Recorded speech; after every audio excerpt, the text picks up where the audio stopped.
베드로전서 5장 7절에서 8절입니다. 우리 두 절을 다 같이 합독하겠습니다. 베드로전서 5장 7절에서 8절입니다. 우리 봉독합니다. 우리 시작. 너희 염려를 다 주께 맡기라. 이는 그가 너희를 돌보심이라. 근신하라 깨어라. 너희 대적마귀가 오는 사자같이 두루다니며 삼킬 자를 찾나니. 아멘. 오늘 예배 나오신 여러분 모두에게 우리 하나님의 평강과 도우심이 늘 가득하시길 우리 주님의 이름으로 간절히 축원하겠습니다. 우리 한번 믿음을 담아서 고백해 보겠습니다. 하나님이 아십니다. 하나님이 이루어 가십니다. 하나님이 새 일을 행하십니다. 그렇습니다. 우리 믿음의 고백처럼 우리 가운데 하나님의 은혜가 넘쳐나게 될 줄로 믿습니다. 자, 오늘은 일상의 영적 전쟁에서 승리하는 법, 일상의 영적 전쟁에서 승리하는 법, 이 제목 가지고요, 우리 함께 말씀을 나눠보겠습니다. 여러분, 고대 역사를 보면요, 가장 유명한 전쟁 하나가 나옵니다. 그것은 무엇일까요? 바로 이 트로이 전쟁입니다. 여러분, 이 전쟁은 10년 동안 지속이 됐습니다. 그리스 연합군은 이 트로이 성벽을 무너뜨리기 위해서 모든 방법을 다 동원하게 됩니다. 근데 그 성벽이 너무나 견고했기 때문에 어떠한 공격에도 무너지지 않았던 것입니다. 자, 그런데 10년 만에 그 성벽이 무너져 내리게 됩니다. 자, 어떤 일이 벌어졌던 것일까요? 자, 바로 이것 때문이었습니다. 그럼 이것이 무엇이죠? 트로이 목마입니다. 그리스 연합군은요, 거대한 목마를 만들게 됩니다. 그리고 성벽 앞에 세워놓고 이제 농성을 벌이게 되죠. 자, 그러다가 갑자기 급하게 철수를 하게 됩니다. 사실 도망치는 연기를 냈던 것이죠. 처음에 이 트로이 사람들은요, 이 목마를 전리품으로 생각했습니다. 급하게 도망치다 보니 저 거대한 물건을 가져갈 수 없어서 놓고 갔겠다고 생각했던 것이죠. 여러분, 저 목마를 처음 보고 나서요, 너무나 신기한 감정에 휩싸이게 되죠.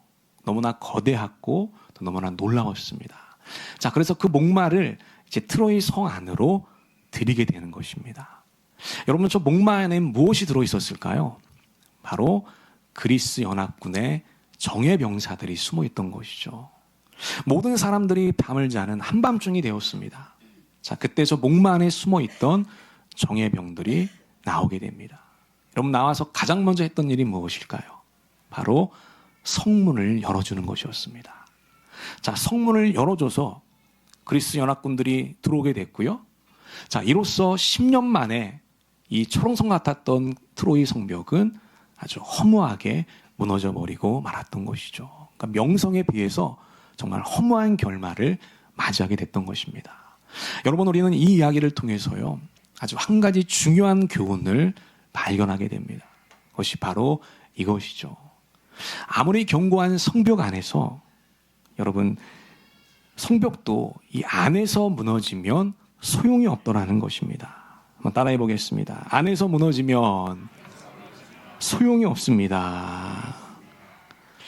여러분, 외부의 공격을 다 막아낸다고 해도 결국 내부가 뚫리게 되면 그 성벽도 이제 끝이 된다고 하는 것입니다. 여러분, 우리의 신앙생활도 마찬가지입니다. 우리는 매일매일 일상 가운데서 이 영적인 전쟁을 치르고 있습니다. 지금도 마귀는 우리들을 넘어뜨리기 위해서, 우리를 쓰러뜨리기 위해서요, 아주 집요하게 공격을 하고 있다는 거예요. 자, 그럼 이 마귀의 전략은 무엇일까요?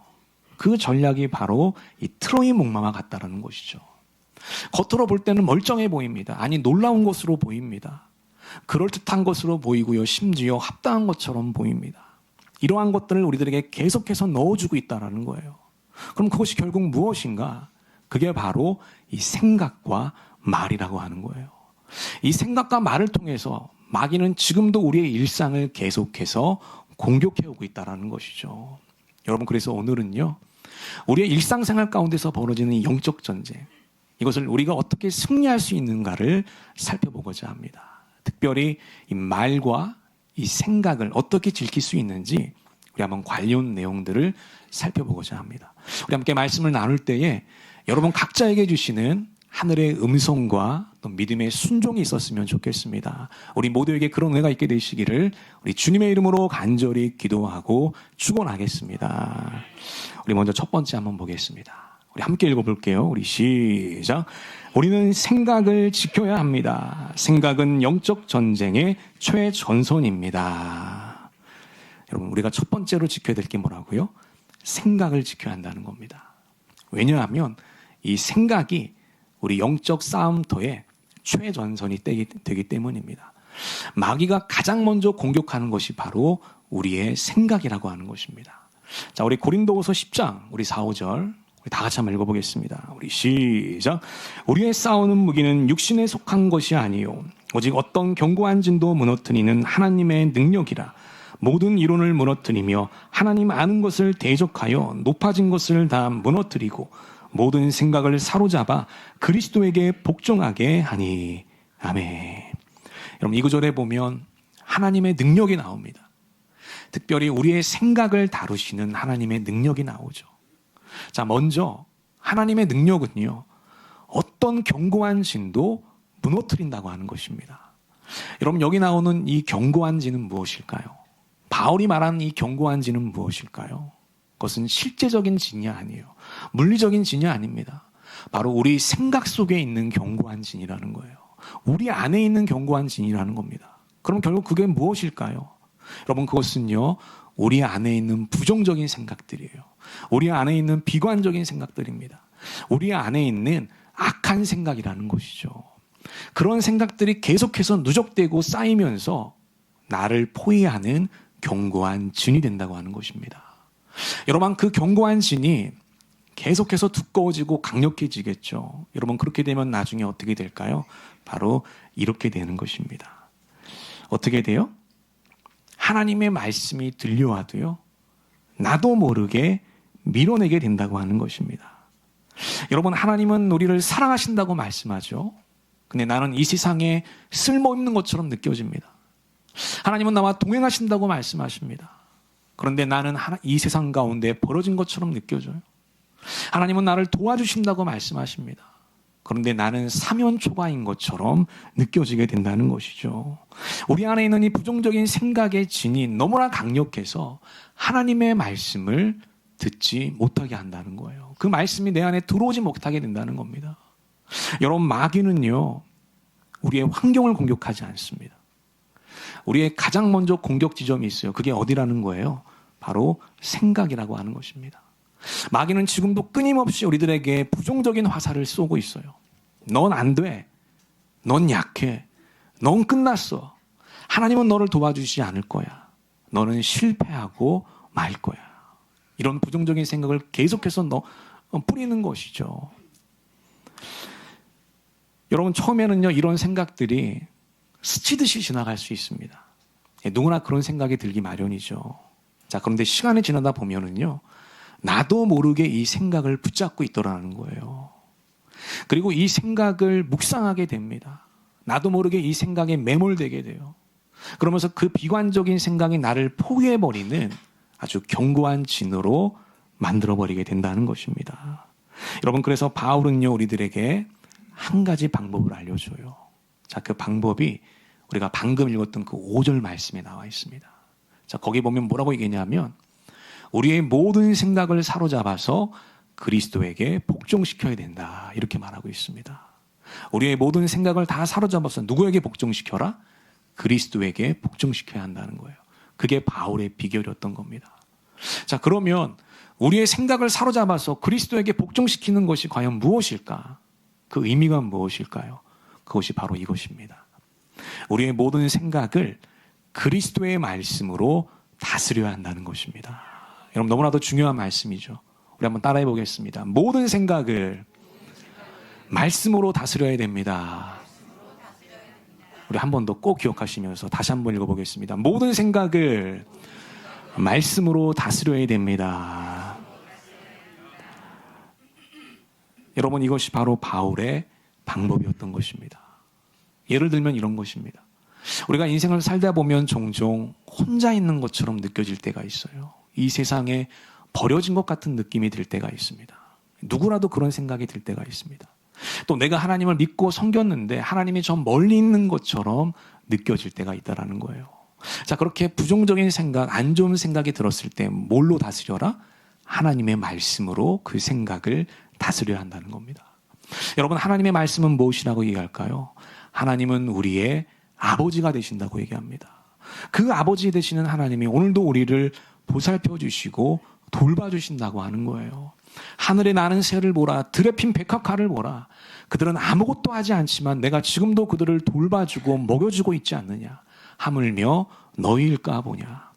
하나님은 하나님의 자녀들을 지금도 세심하게 돌봐주시고 도와주신다고 하는 거예요. 내가 너희를 떠나지 않을 것이다. 내가 너를 버리지 않을 것이다. 내가 어디에 있든지, 내가 어떤 상황에 있든지, 내가 바다 끝에 있더라도, 내가 하늘 너머에 있으라도 나는 임마누엘의 사랑으로 너와 함께 할 것이다. 이게 하나님의 말씀이라는 거예요. 그 말씀을 가지고요, 우리의 모든 생각을 다스려야 한다는 것입니다. 여러분, 그렇기 때문에요, 우리 생각에서 벌어지는 이 생각 싸움이 가장 치열하고 가장 중요한 영적 전쟁터인 것입니다. 저는 여러분 모두가 주의 말씀으로 여러분들의 모든 생각을 잘 다스릴 수 있게 되시기를 우리 주님의 이름으로 간절히 축원하겠습니다. 마귀와의 그 생각 싸움에서 늘 승리의 계가를 울리게 되시기를 우리 주님의 이름으로 간절히 축원하겠습니다. 여러분, 우리 뇌는요, 고정되어 있지 않고 변화됩니다. 자, 처음에 학자들은 우리 뇌가 고정되어 있다고 생각했습니다. 그래서 선천적으로 타고난 뇌가 평생을 간다고 생각했어요. 그래서 뭐가 안 바뀔까요? 지능은 웬만하면 바뀌지 않는다고 생각했습니다. 근데 여러분, 지난 한 15년 동안 이 뇌과학이 열풍을 일으켰어요. 전 세계적인 열풍을 일으켰죠. 엄청난 연구와 성과들이 나타나게 돼요. 그래서 그 일환으로 인공지능도 나오게 됐던 것이죠. 여러분, 학자들의 연구에 의하면요, 우리의 뇌는 고정되어 있는 것이 아니라 일평생 바뀐다는 거예요. 그래서 우리가 성능이 안 좋아질 때도 있고요, 성능이 좋아질 때도 있다는 거예요. 뇌의 지능이 업다운을 반복한다는 것입니다. 자, 이것을 가르쳐서 뭐라고 부르냐면 바로 이렇게 부릅니다. 신경가소성이다, 이렇게 불러요. 뭐라고 부른다고요? 신경가소성입니다. 여러분, 이 신경가소성, 이 가소성이란 말이 무슨 말이냐면 뇌신경의 모양과 성질이 변할 수 있는 가능성을 갖고 있다는 거예요. 여러분, 우리가 어떤 생각을 계속 반복하게 되잖아요. 그러면 뇌세포와 뇌세포 사이에 연결망이 구축됩니다. 근데 그 연결 통로가 처음에는 아주 작은 오솔길 같은 거예요. 오솔길. 근데 그 특정 생각을 우리가 계속 반복하면 여러분, 그 오솔길의 크기가 점점 작아질까요? 커질까요? 점점 커지게 된다는 거예요. 그래서 나중에는 그게 고속도로처럼 된다는 겁니다. 여러분, 그렇게 연결 통로가 그렇게 넓어지게 되면은요, 우리가 의식하지 않아도, 우리가 노력하지 않아도 자동적으로 그 길로 가게 된다는 거예요. 이게 신경가소성의 특징인 것이죠. 여러분, 예를 들면 이런 것이죠. 운전을 할 때 그렇게 됩니다. 아마 여기 계신 분들 대부분이 다 운전을 하게 될 거예요. 자, 여러분들이 처음에 운전을 배울 때는 한번 생각해 보십시오. 여러분, 운전을 배우는 것은 처음에는 참 어렵게 느껴지죠. 핸들도 잡아야 됩니다. 여러 페달들도 밟아야 돼요. 그리고 사이드 밀러도 봐야 되고요, 백밀러도 봐야 됩니다. 거기다 우리가 전방도 주셔야 되죠. 신경 쓸 게 한두 가지가 아니에요. 그 초보자는 운전이 버벅될 수밖에 없죠. 저는 처음에 운전을 봉고차로 배웠습니다. 그래서 15인승 봉고, 여러분 보신 적 있습니까? 지금은 아예 단종돼서 나오지도 않아요. 15인승 봉고, 이 꼬리가 얼마나 긴지 모릅니다. 거기다가 저는 또 수동으로 배웠거든요, 그 운전을. 제가 운전면허를 대전에서 땄습니다, 처음으로. 그래서 그 15인승 봉고, 그 수동 봉고를 처음에 몰았는데 얼마나 힘들었는지 몰라요. 얼마나 불편했는지 모릅니다. 작은 골목에서도 커브를 잘 돌아야 돼요. 안 그러면 꼬리가 닿게 됩니다. 근데 여러분, 계속해서 반복하고 훈련하다 보니까요, 이 운전이 어떻게 되죠? 수월해지는 겁니다. 거의 반자동으로 이루어지게 되죠. 이제는 다른 사람들과 대화를 하면서도 기어가 들어갑니다. 그런 상태까지 가는 거예요. 왜 그렇습니까? 바로 운전에 관한 신경가소성이 고속도로처럼 형성됐기 때문입니다. 그러니까 이게 신경가소성의 장점인 것이죠. 여러분, 문제는요, 이런 원리가 나쁜 일에도 쓰여질 수 있다는 거예요. 여러분, 우리가 부정적인 생각을 계속해서 하게 되면 어떻게 될까요? 우리 뇌 속에요, 우리 안에 불안과 어둠의 고속도로가 형성이 된다는 거예요. 어떤 고속도로? 불안과 어둠의 고속도로. 그래서 작은 일에도요, 나도 모르게 비관적인 생각이 자동으로 떠오르게 됩니다. 아마 우리가 그런 경험을 해보셨을 겁니다. 실제로는 그게 그렇게 심각한 일이 아니에요. 근데 작은 어떤 트리거일 뿐인데 그게 그렇게 막 비관적으로 부정적으로 다가오는 것이죠. 나도 모르게 막 자동적으로 막 떠오르게 되는 것이에요. 여러분, 그래서 영적인 전쟁은 바로 이 불안과 어둠의 고속도로를 폐쇄하는 것이에요. 그리고 그리스도의 말씀으로 새로운 길을 내는 것입니다. 이게 바로 영적 전쟁인 것이죠. 우리의 모든 생각을 사로잡아서요, 그리스도의 말씀으로 새로운 길을 내는 것입니다. 저는 우리 모든 전민의 성도들이요, 이 생각의 영적 전쟁에서 반드시 승리하는 자들이 되었으면 좋겠습니다. 여러분, 하루에도 수만 가지 생각들이 스쳐 지나가죠. 자, 그때 우리는 이렇게 질문해야 된다는 겁니다. 이렇게 질문해야 돼요. 자, 이 생각은 하나님이 주신 평안인가? 아니면 마귀가 주는 불안인가? 여러분, 이 생각, 여러분들의 생각에 이 질문을 한번 대입해 보십시오. 여러분, 특별히 여러분들을 괴롭히는 생각들이 있을 겁니다. 여러분들을 주저앉히는 생각들이 있을 겁니다. 여러분들을 불안하게 하고, 여러분들을 주눅들게 하고, 여러분들을 움직이지 못하게 하는 생각들이 있을 겁니다. 여러분, 그 생각의 출처를 알아야 되거든요. 여러분, 이 질문을 꼭 던져보십시오. 이 질문은 하나님이 주신 생각인가? 마귀가 주는 생각인가? 여러분, 꼭 기억해야 될 것이 있습니다. 하나님은 절대로 여러분들에게 불안과 두려움의 마음을 주시는 분이 아니라고 하는 것입니다. 여러분, 바울에 의하면 하나님이 주시는 마음은 두려워하는 마음이 아니라고 했습니다. 하나님이 주시는 마음은 능력의 마음이고요, 사랑의 마음이고요, 그리고 하나님께서 주시는 선한 마음이라고 하는 것이죠. 그래서 여러분, 나는 할 수 없다, 나는 실패할 거야, 이런 생각이 들 때 여러분, 뭘 선포해야 될까요? 하나님의 말씀을 선포해야 되는 것이죠. 내게 능력 주시는 자 안에서 내가 모든 것을 할 수 있느니라, 이 말씀을 선포하는 것이죠. 여러분, 그렇게 되면 마귀의 생각은 지워지게 되는 거예요. 여러분, 하나님의 말씀은 가장 강력한 영적인 지우개입니다. 이 사실을 꼭 기억하십시오. 하나님의 말씀은 가장 강력한 영적인 지우개다. 내가 말씀을 선포할 때 이 세상의 생각과 마귀의 생각은 지워지게 되는 것입니다. 여러분, 이번 한 주를 살아가실 때 더러운 생각들을 물리치고 대적하시기를 축복합니다. 그때 하늘의 평안과 능력이 임하게 될 줄로 믿습니다. 우리 모두에게 그런 은혜가 임하게 되시기를 우리 주님의 이름으로 간절히 축원하겠습니다. 우리 두 번째 한번 보겠습니다. 함께 읽어볼게요. 우리 시작. 우리의 입술을 지켜야 합니다. 말은 소리가 아니라 불록과 같습니다. 자, 두 번째로 우리가 지켜야 될 게 뭐라고요? 우리의 입술을 지켜야 된다는 겁니다. 자, 왜냐하면 우리의 이 말은요, 단순히 소리가 아니라 우리 인생을 쌓아 올리는 불록과 같기 때문입니다. 자, 우리 잠언 18장 우리 21절 다 같이 한번 읽어보겠습니다. 우리 시작. 죽고 사는 것이 혀의 힘에 달렸나니 혀를 쓰기 좋아하는 자는 혀의 열매를 먹으리라. 아멘. 여러분, 이 구절에 보면 혀의 능력에 대해서 말합니다. 죽고 사는 것이 혀에 달려있다, 이렇게 말해요. 참으로 놀라운 능력이죠.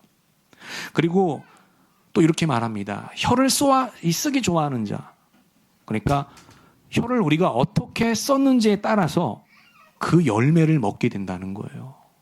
여러분, 여기서 우리가 꼭 기억해야 될 것이 있습니다. 그게 뭐냐면 단순히 열매만 생기는 것이 아니에요. 그 열매를 너가 반드시 먹게 된다. 성경은 그렇게 말하고 있습니다. 여러분, 우리의 말은요, 단순히 소리나 파동이 아닙니다. 우리가 꼭 기억해야 될 것은 우리의 말은 영적인 불록과 같다라는 것이에요. 그래서 우리가 부정적인 말을 할 때가 있죠. 안 된다. 난 약해. 난 죽겠다. 모든 것은 실패하고 말 거야.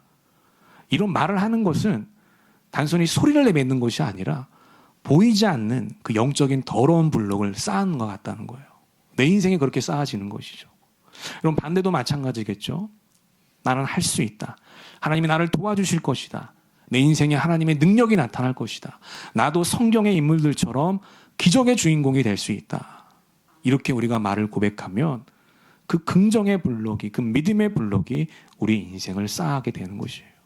여러분, 그래서 시간이 지나게 되면 우리가 내뱉는 그 말의 블록에 의해서 우리 인생이 만들어지게 되는 것이죠.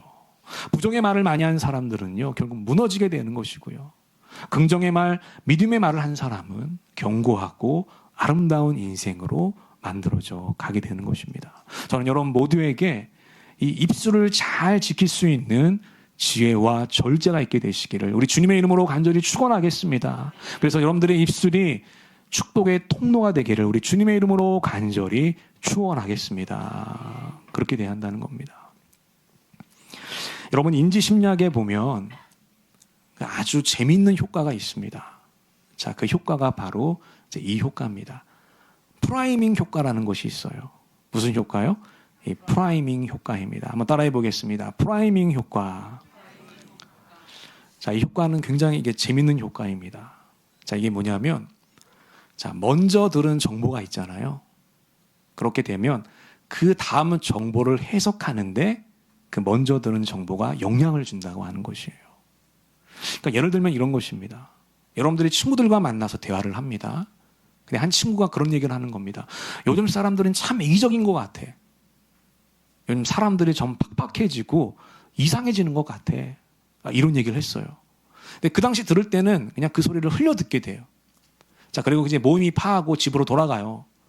돌아가는 길에 길거리에서 어떤 한 사람과 부딪히게 됩니다.